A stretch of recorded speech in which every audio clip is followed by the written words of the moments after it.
went down and dipped himself 7 times in the Jordan, according to the saying of the man of God, which is Elisha. And his flesh came again like unto him, flesh of a little child, and he was clean. In King James it says healthy, so he was clean. And he returned to Elisha, he and all his company, and came and stood before him and said, Behold now, I know that there is no God in all the earth but in Israel. Now wherefore, I pray thee, take a blessing of the servant. So what had he brought? He had bought, it sounds like to me, without knowing all the figures, it sounded like he was pretty loaded. He came with 10 talents of silver, 6,000 shekels of gold. That sounds pretty wealthy to me. And 10 sets of clothing. So what's going on in verse 15 is Naaman, he's dipped in the Jordan 7 times. He's been healed. He's healthy again. He can live among the people again. So he goes back to Elisha's house, and he wants to give Elisha some of this, or maybe all these gifts that he's brought with him. But Elisha said, As the Lord liveth, before whom I stand, I will receive none. I don't want any gifts. And he urged him to take it, but he refused. So Elisha would not take anything, any of the gifts. And so Naaman said, Shall there not then, I pray thee, be given to thy servant 2 mules burdened of earth?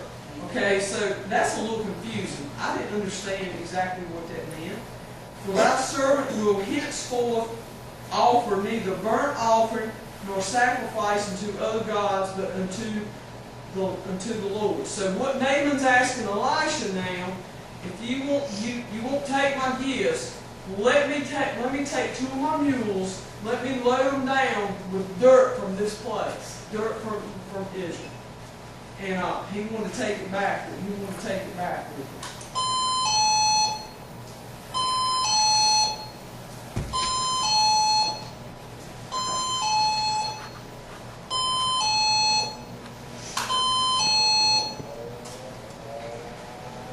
So in verse 17, if you will not take the gift, please let me, your servant, be given as much earth as a pair of mules can carry. For your servant will never again make burnt offerings and sacrifice to any other god but the Lord. So that's what that means when it says burden of earth, 2 mules burden of earth. He's going to take some dirt back from the place that he was healed. Okay? In this thing the Lord pardoned thy servant, that when my master goeth into the house of Raymond to worship there, he leaned on my hand, and I bow myself in the house of Raymond. When I bowed down myself in the house of, I think it's Rimmon, the Lord pardoned thy servant in this thing. So what he's asking is, I believe in God. I believe there's no other God but the God of the universe.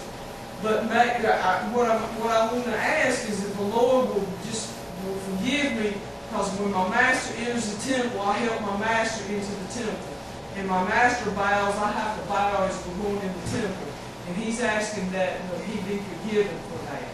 Because he's still going to go back and serve his master. So Elisha tells him to go in peace. Because he asked him after Naaman had asked him. So Naaman, he's got his chariots, he's got his horses, he's got these gifts of gold and silver, and they head back. They start back home to Syria.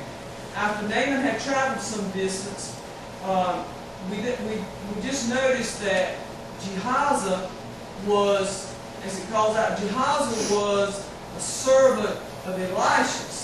So Gehazi, he was listening to all this, and he realizes that this man, Naaman's loaded. Naaman's got a lot of stuff with him, a lot of valuable stuff with him, the gold and the silver. So Gehazi's thinking, the servant of Elisha, the man of God, said to himself, my master was too easy on Naaman. by not accepting from him what he had brought. As surely as the Lord lives, I will run after him and get something from him.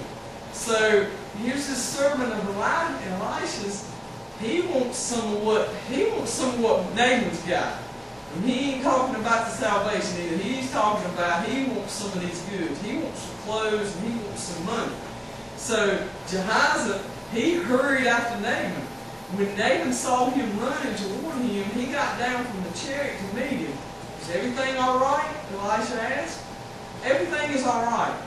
Gehazi answered, my master has sent me to say, 2 young men from the company of the prophets have just come to me from the hill country of Ephraim.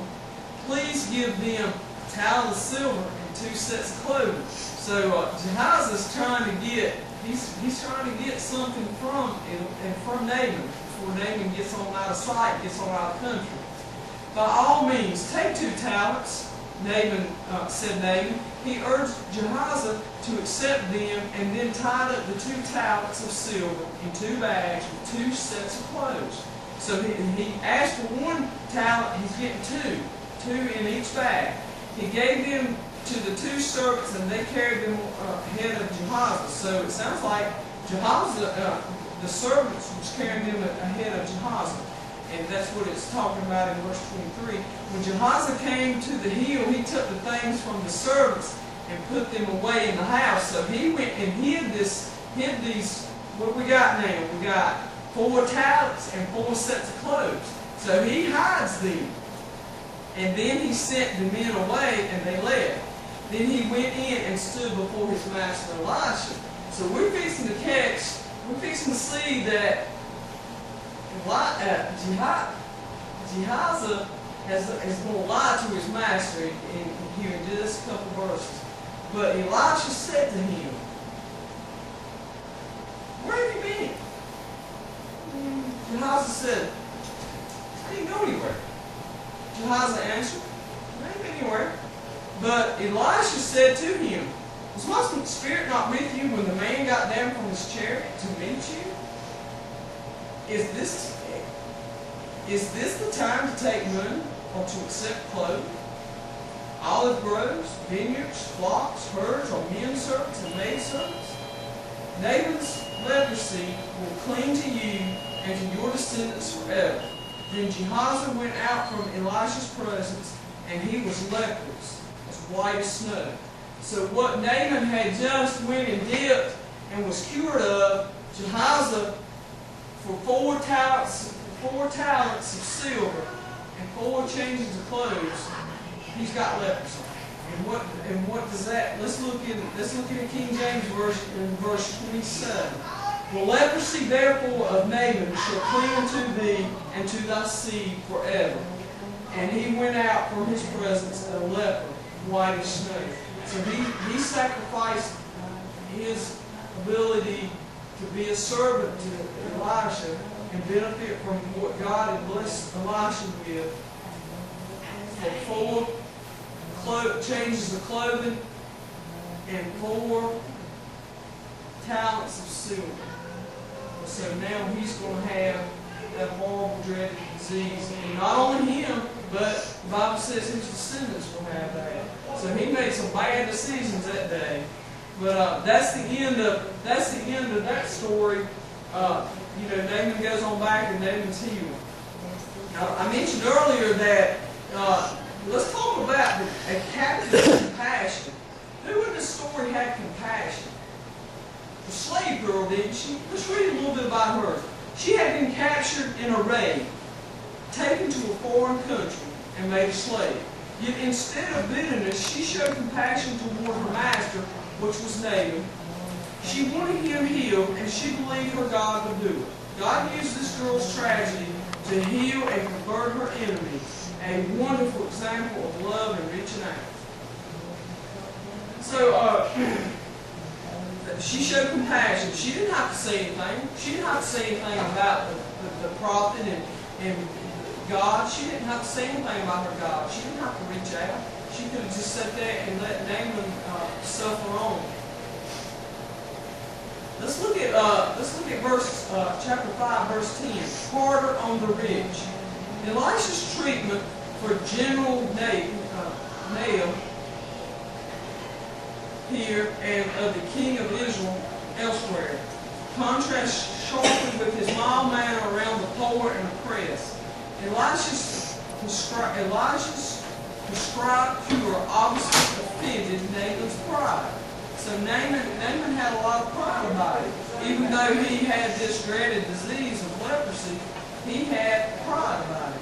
And Elisha formally refused to accept payment from the wealthy general who was probably used to paying his way. You know, let me pay you for this, let me pay for that. Well, Elisha wasn't going to take him to pay for a miracle that God had done.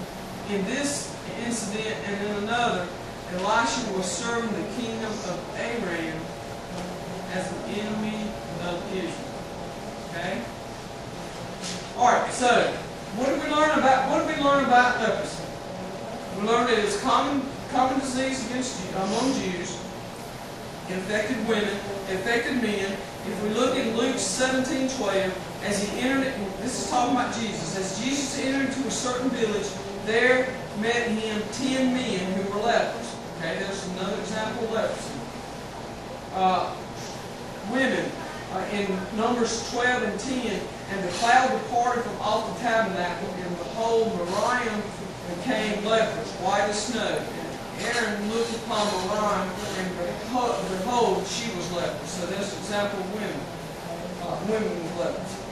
What about the houses? I didn't really understand that the houses could be affected by leprosy. But in Leviticus 14:34, when he came out into the land of Canaan, which I give you for a possession, I will put a plague of leprosy in the house of the land of your possession. What about garments? Leviticus 13:47 says the garment also that the plague of leprosy is in, whether it be woolen garment or linen garment. Okay, we said that leprosy was an incurable disease. We got several examples of where God cured the disease. One we just studied was where he dipped 7 times in the Jordan. Will we ever get to where we're prideful about things? Well, we don't want to do it God's way. We want to do it our way, but we still want to serve God, but we want to do things our way. Sometimes I think we're like that. I want God to do right now and do the way we want. We want to pick out the river we want to get to him.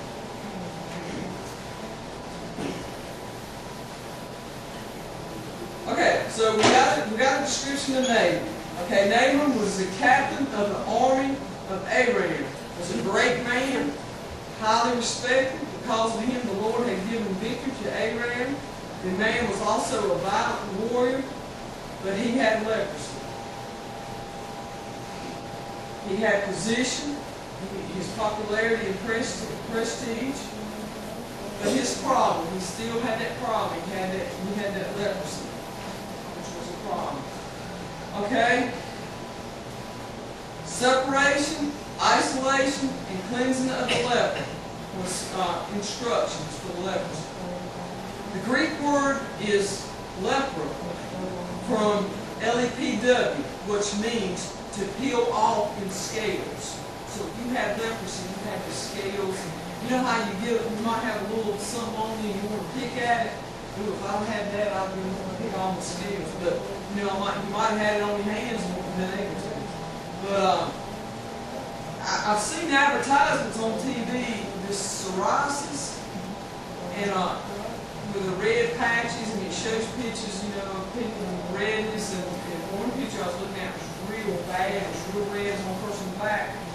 So I sort of relate that to leprosy, even though I had never seen leprosy, but leprosy, in this write-up it says leprosy is much more serious.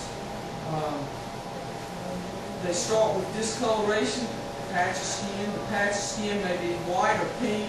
It is most likely to appear on the brow, the nose, the ear, the cheek, or the chin. So where's that picture? Where's that picture at? Did y'all have that picture passed around?